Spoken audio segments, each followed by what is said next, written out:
So hello everyone, welcome to my channel. तो आज के इस वीडियो में हम पढ़ने वाले हैं ह्यूमन हेल्थ एंड डिजीजेस, और उसमें भी आज हम सिर्फ डिजीज वाला पार्ट कवर करेंगे। बाकी नेक्स्ट वीडियो में जो बचा हुआ पार्ट है हमारा, जैसे drugs and alcohol abuses, immunity वाला पार्ट हो गया, देन फिर कैंसर और एड्स, इसको हम दूसरी वीडियो में कवर करेंगे। तो आज के वीडियो में हम सिर्फ डिजीजेस वाला पार्ट कवर करेंगे। तो चलिए शुरू करते हैं। तो डिजीजेस दो टाइप की होती है, एक कंजेनाइटल डिजीज और दूसरी होती है एक्वायर्ड डिजीज। कंजेनाइटल डिजीज ऐसी डिजीज होती है प्रेजेंट सिंस बर्थ, जो कि बाय बर्थ आप में प्रेजेंट होती है, उन्हें हम बोलते हैं कंजेनाइटल डिजीज। एग्जांपल है जैसे डाउन सिंड्रोम। एक्वायर्ड डिजीज आप अपनी लाइफ टाइम में गेन करते हो, gain during the life time. Okay, अब एक्वायर्ड डिजीजेज भी दो टाइप की होती है, एक इन्फेक्शियस डिजीज और दूसरी होती है नॉन इन्फेक्शियस, जिसको हम लोग कम्युनिकेबल या फिर नॉन कम्युनिकेबल डिजीज भी बोलते हैं। इन्फेक्शियस डिजीज ऐसी डिजीज होती है जो कि एक इन्फेक्टेड पर्सन से एक हेल्दी ह्यूमन बींग को ट्रांसफर होती है, उसे हम बोलते हैं इन्फेक्शियस डिजीज, जिसमें हम पढ़ेंगे बैक्टीरियल डिजीजेस के बारे में, प्रोटोजोअल डिजीज के बारे में, देन फिर हेलमेंथ डिजीज हो गया, एड्स हो गया। तो ये सब हम पढ़ेंगे इन्फेक्शियस डिजीजेस के अंदर। दूसरी होती है नॉन इन्फेक्शियस डिजीज, या जिसको हम लोग नॉन कम्युनिकेबल डिजीज भी बोलते हैं। ये वो डिजीज होती है which do not spread from infected to healthy person, is called non infectious disease. जैसे एग्जाम्पल्स हो गए हमारे कैंसर और एलर्जी। नाउ आगे बढ़ने से पहले हम ये तीन वर्ड के बारे में समझते हैं कि वेक्टर क्या होता है, पैथोजन क्या होता है और होस्ट क्या होता है। तो देखो, पैथोजन होता है डिजीज कॉजिंग एजेंट। ठीक, जो चीज़ आपको बीमारी कॉज कर रही है, जिस चीज़ की वजह से आपको बीमारी हो रहा है, उसे हम लोग बोलते हैं पैथोजन। डिजीज कॉजिंग एजेंट को हम लोग बोलते हैं पैथोजन। अब इस पैथोजन को एक जगह से दूसरी जगह ले जाने का काम करता है हमारा वेक्टर। वेक्टर क्या है? Carrier of pathogen. और होस्ट क्या है? होस्ट जहाँ पैथोजन जिंदा रहता है और अपने आप को मल्टीप्लाई करता है, उसको हम लोग बोलते हैं होस्ट। ठीक है, तो सबसे पहले हम शुरुआत करते हैं बैक्टीरियल डिजीजेस से। तो एनसीईआरटी में दो टाइप का बैक्टीरियल डिजीज दिया है, एक टाइफॉइड और दूसरा है हमारा निमोनिया। ठीक, तो टाइफॉइड का कॉजेटिव एजेंट है हमारा साल्मोनेला टाइफी। ठीक, लोकेशन है small intestine, mode of transfer है contaminated food and water. Symptoms में आ जाते हैं हमारा stomach pain, loss of appetite, constipation, weakness, and severe cases show perforation in intestinal wall. इस पर मैंने अंडरलाइन क्यों किया है? क्योंकि ये इंपॉर्टेंट है। पूछा जाता है कि बताओ सेवर केसेस में क्या सिम्टम्स दिखते हैं टाइफॉइड के अंदर, तो वो दिखता है कि आपके इंस्टेटाइनल वॉल में छेद होना शुरू हो जाते हैं। इसके अलावा फीवर भी होता है, sustain high fever around 39 to 40 degree Celsius के आसपास, तो ये भी ज़रूर याद रखना। ठीक, इसके अलावा एक और इंपॉर्टेंट पॉइंट दिया एनसीईआरटी में कि बताओ कन्फर्मेटरी टेस्ट क्या है टाइफॉइड के लिए।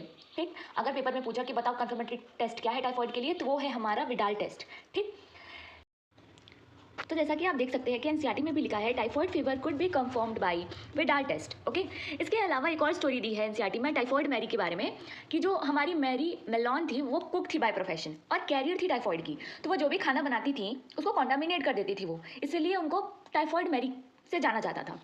अब इसके बाद हम पढ़ते हैं निमोनिया के बारे में। तो निमोनिया के बारे में कॉजेटिव एजेंट है streptococcus pneumoniae, haemophilus influenzae. Location है इसका हमारा एल्वोलाई, मोड ऑफ ट्रांसफर है इन्फेक्टेड ड्रॉपलेट। सिम्टम्स में आ जाते हैं हमारी fever, headache, breathing difficulties, alveoli gets filled with fluid and proper exchange of air doesn't occur. और यहाँ सेवर केसेस में आपको दिखते हैं लिप्स, फिंगर, नेल्स में टर्न्स ग्रेइश टू ब्लूइश। उल्टा मत कर देना कि ब्लूइश टू ग्रेइश होता है, नहीं, ग्रेइश टू ब्लूइश होता है। ठीक, नाउ दूसरा डिजीज है हमारा वायरल डिजीज। तो ये इसमें हम कॉमन कोल्ड के बारे में पढ़ते हैं। तो जो सर्दी होता है ना हमें, वो है कॉमन कोल्ड। तो इसका पॉजिटिव एजेंट है हमारा राइनोवायरसिस। लोकेशन है अपर रेस्पिरेटरी ट्रैक्ट, यहाँ एल्वोलाई नहीं है, याद रखना। जो आपका थ्रोट वाला रीजन है ना, एल्वोलाई के ऊपर वाला, वो है हमारा upper respiratory tract. Mode of transfer है इन्फेक्टेड ड्रॉपलेट। सिम्टम्स में आ जाते हैं हमारे headache, fever, running nose, sneezing, coughing, hoarseness, congestion, and the symptoms usually last 3 to 7 days तक रहता है सिम्टम्स। तो तीसरा डिजीजेस हमको पढ़ना है हेलमेंथ डिजीजेस के बारे में। तो एनसीईआरटी में दो हेलमेंथ डिजीज दिया है, एक एस्कैरियासिस और दूसरा है हमारा व्यूचेरियासिस। तो एस्कैरियासिस का पॉजिटिव एजेंट है हमारा एस्कैरिस, जो कि फाइलम एस्कहेलमिंथेस से बिलोंग करता है। लोकेशन है small intestine, mode of transfer है eggs of parasite release through the faeces and may contaminate the crops. और अगर आप उसी फ्रूट्स वेजिटेबल्स खा रहे हो खेत में का, तो वो इवेंचुअली एक हेल्दी पर्सन को इन्फेक्ट कर सकता है। सिम्टम्स में दिखते हैं हमको muscular pains, internal bleeding, anaemic condition and may causes of blockage of intestinal passage. तो दूसरा हमें पढ़ना है व्यूचेरियासिस के बारे में, या जिसको हम लोग अलमफंटियासिस या फिर फलेरियासिस भी बोलते हैं। तो इसका पॉजिटिव एजेंट है हमारा व्यूचेरियाई बैंक ऑफ टाई और व्यूचेरिया मलाई। ये दोनों क्या है? ये दोनों हमारे फलेरियल वॉर्म है और ये भी फाइलम एस्कहेलमिंथेस से बिलोंग करते हैं। इनका लोकेशन है lymphatic vessels.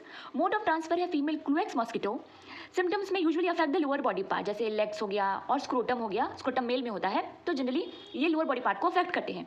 Then inflammation of lymphatic vessels, blockage of lymphatic vessels, या फिर अकोमुलेशन ऑफ लिम्फ। ऊपर से याद रखना, ये क्रॉनिक इन्फ्लेमेशन है ओवर ईयर। ठीक, swelling in the affected area, swelling को हम लोग इडिमा बोलते हैं। और dry and wrinkled skin like elephant, जैसा कि आप लोग फोटो में देख रहे हो, एकदम ड्राई और व्रिंकल्ड स्किन हो जाती है एलिफेंट के जैसे। तो चौथा हमें पढ़ना है फंगल डिजीजेस के बारे में, जिसमें भी रिंगवॉर्म के बारे में पढ़ना है हमें, ठीक है। तो इसका पॉजिटिव एजेंट है, रिंगवॉर्म का पॉजिटिव एजेंट है हमारा microsporum, Epidermophyton and Trichophyton. Location इसका स्किन, स्कैल्प, नेल और स्पेशली ग्रोइन वाला एरिया, बिटवीन थाई और हिप वाला जो एरिया होता है उसको हम ग्रोइन कहते हैं, ठीक। मोड ऑफ ट्रांसफर है using towels, clothes, combs of the infected person and can be acquired by soil. Symptoms में rashes followed by extensive itching, dryness दिखता है और जहाँ हीट और मॉइस्चर होता है ना वहाँ पे फंगस ज़्यादा ग्रो करते हैं।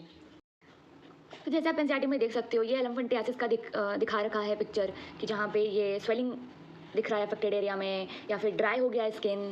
देन उसके नीचे हमारा ये ringworm affected area of the skin एकदम ड्राई हो जाता है, बहुत खुजली होती है। Now that's it. अगली वीडियो में मैं आपको प्रोटोजोइक डिजीज़, जिसमें हमें अमीबियासिस और वो क्या बोलते हैं मलेरिया, इनके बारे में पढ़ना है। फिर कैंसर और एड्स बच जाएगा, उसको हम नेक्स्ट वीडियो में कवर कर लेंगे क्योंकि वो थोड़ा लंबा बनेगा उसका वीडियो। So that's it. अगर आपको पसंद आया वीडियो तो लाइक ज़रूर करना and keep watching. Thank you.